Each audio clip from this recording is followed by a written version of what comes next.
Salut à tous, on se retrouve pour une vidéo spécialement consacrée à l'actu du Barça et malheureusement on va parler de négatif parce que Pedri et Araujo se sont à nouveau blessés et là c'est les deux en même temps, ce qui est vraiment très problématique et ce qui est surtout très inquiétant parce que c'est deux joueurs qui n'arrêtent pas de se blesser. Saison après saison ça se répète, c'est deux joueurs extrêmement fragiles mais c'est aussi deux joueurs clés dans le système de Xavi, deux joueurs dont on n'a pas forcément l'équivalent dans l'effectif et par rapport à ça, ce qu'il faut savoir, c'est qu'ils seront de retour après la trêve internationale, donc dans environ un mois et demi, et ils pourront déjà rater deux matchs de Ligue des Champions quand on sait que le Barça a du mal à sortir des phases de groupe ces derniers temps.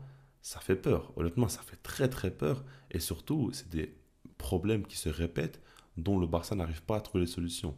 Alors je ne dis pas ici que le problème est le staff de Xavi, etc., mais je dis que c'est un fait. Il y a un problème qui se répète dont il n'y a pas de solution qui a été trouvée. Et évidemment qu'il ne faut pas choisir de camp entre le staff ou les joueurs. Pour moi, c'est donc une responsabilité partagée. Évidemment, par rapport à ça, le staff doit mieux réagir, mais les joueurs aussi doivent faire leur travail de leur côté. Et puis, on ne sait pas réellement ce qui se passe dans la vie privée des joueurs ou même lors des entraînements. On ne sait pas tout. On a des informations, mais on ne peut pas non plus euh, tout savoir. Et ça, il faut le prendre en compte. Donc maintenant, moi, ça me dérange. Pedri, Araujo, c'est deux joueurs très importants qui représentent le présent et le futur du club, qui ont besoin de temps de jeu, etc. Et qui soient autant absents, c'est problématique. Surtout que la réalité du Barça actuel, c'est que collectivement, le projet n'est pas abouti. Il y a encore pas mal de choses à revoir, ça on le sait très bien. Et par rapport à Xavi, ben, il n'a pas encore véritablement trouvé son système clé, il n'a pas encore trouvé les adaptations qui conviennent vraiment à cette équipe. Et ça fait que tu reposes quand même à certains moments sur tes individualités. Tu sais que par exemple lors des classicos, Araujo est beaucoup trop important. Même dans les matchs à gros enjeux, défensivement, c'est lui qui fait la différence. Et Xavi le met souvent en un contre un face au plus gros danger offensif de l'équipe adverse. Et puis par rapport à Pedri, lui c'est un joueur qui va beaucoup t'apporter dans la créativité dans les derniers mètres, mais qui va aussi beaucoup récupérer des ballons. Donc en soi, c'est deux joueurs qui font plus que ce qu'ils devraient faire tellement ils sont bons et tellement ils sont importants dans cette équipe. Et évidemment, le fait est qu'aujourd'hui, ils soient encore une fois absents, ce n'est pas de la faute de Xavi.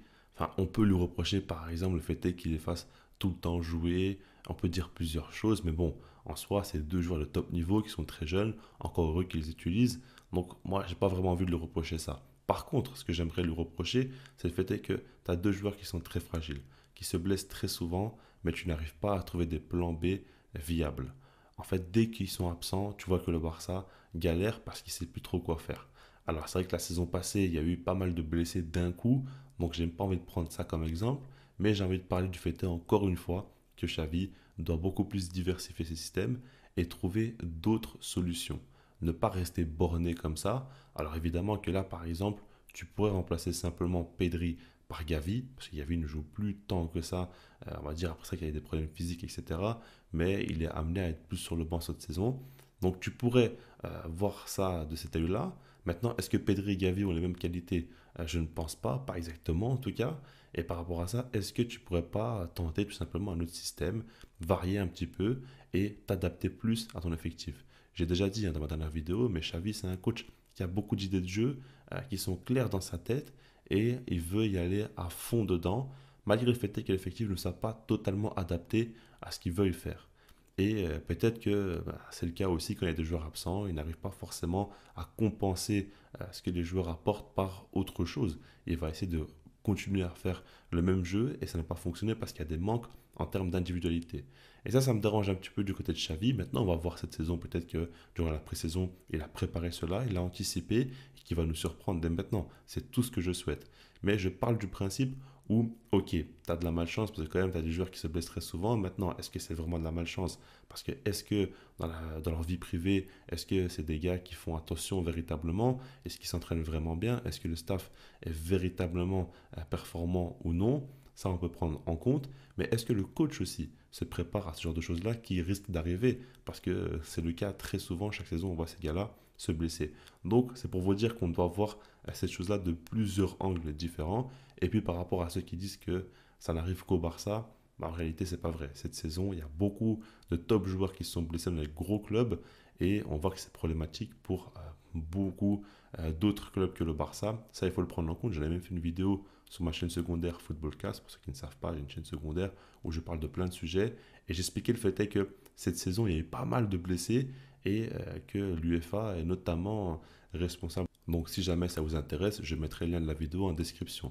Mais voilà, tout ça pour dire que le Barça est encore une fois dans une position délicate et j'espère vraiment que dans cette phase de groupe, on ne va pas tomber sur le groupe de la mort avec un Arsenal, avec je ne sais quel club encore une fois pour nous embêter. J'ai envie qu'on ait un groupe tranquille, que le Barça soit serein, mais j'aimerais quand même terminer en disant une chose qui est très importante. Je ne sais pas ce que vous en pensez, dites-moi dans les commentaires si vous êtes d'accord ou non avec ce que je vais vous dire maintenant, mais j'ai ressenti quand même pas mal de pression dans cette équipe du Barça en ce début de saison. Ah, enfin, on va dire, on peut dire ça de différentes manières.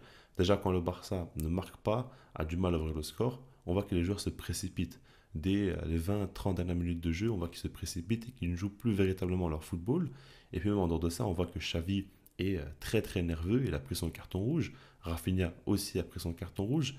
Et même lors du match face à Cadiz, on a vu encore une fois des joueurs un petit peu nerveux, un petit peu stressés. Et puis le fait est qu'ils se blessent, ça peut aussi arriver de là. Alors je ne sais pas, moi je n'ai pas véritablement d'infos. Mais j'ai l'impression quand même que le Barça, ils sont un peu trop stressés, nerveux, alors que c'est qu'un début de saison. On n'a pas non plus encore joué véritablement une grosse équipe. Ça a été jusqu'à présent. Donc moi je ne comprends pas trop. Est-ce que la préparation mentale aussi est bonne? Il y a plein de choses qu'on pourrait évoquer. Maintenant, quand on n'a pas tous les tenants et aboutissants, c'est dur de véritablement arriver à un point concret, mais ce que j'aimerais dire, c'est que je sens pas véritablement beaucoup de sérénité et ça n'aide pas. Que ce soit par rapport aux résultats, par rapport au jeu et par rapport aux blessures aussi. Tout ça est lié et ça, j'aimerais quand même le dire. Donc voilà. Dites-moi vous dans les commentaires ce que vous en pensez par rapport à tout ça. Et puis sinon, moi, je vous dis peace.